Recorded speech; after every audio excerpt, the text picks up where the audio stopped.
ఆదిలాబాద్ జిల్లా భోత్ నియోజకవర్గ కేంద్రంలోని ఎమ్మెల్యే క్వార్టర్స్ ప్రక్కన అడెల్లి దేవస్థానంకు వెళ్లే లింక్ రోడ్ ఒక ప్రభుత్వ ఉద్యోగి వ్యవసాయ విస్తరణ అధికారి అయినటువంటి జక్కా సంతోష్ మరో రైతు కొట్టల సుధాకర్ రెడ్డి ఇద్దరు 33 ఫీట్ల పానాది రోడ్డును కబ్జా చేశాడని, రైతులకు వెళ్లడానికి దారి లేదని, రైతులే స్వచ్ఛందంగా క్రాప్ హాలిడే ప్రకటించి రోడ్డుకు అడ్డంగా జేసీబీతో కాల్వ తీసి రోడ్డును మూసివేశారు.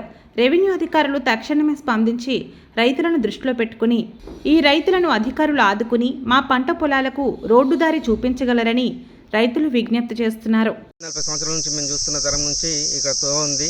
దీన్ని ఇక్కడ కొట్టాల సంతోష్ కానీ, కొట్టాల చిన్నారెడ్డి, జక్క సంతోష్ ఏఈఓ గారు కానీ ఈ రోడ్ మొత్తానికి 8 ఫీట్ల తీసుకొచ్చి మాకు బురదమయం చేస్తున్నారు. దీని పేరు మొరం పోసుకుందామన్నా కానీ పోయకుండా లేబర్లు రావడానికి కూడా కష్టం ఉంది. ఈ సంవత్సరము క్రాప్ హాలిడే ప్రకటించే పరిస్థితి వస్తున్నది. కొన్ని వేల మంది రైతులు ఎకరాలు భూమిని వదిలేసే పరిస్థితులు వస్తున్నాయి. దయచేసి అధికారులు దీన్ని తక్షణమే చర్యలు తీసుకొని మాకు తగిన పరిష్కారం చెప్పగలరని కోరుకుంటున్నాను.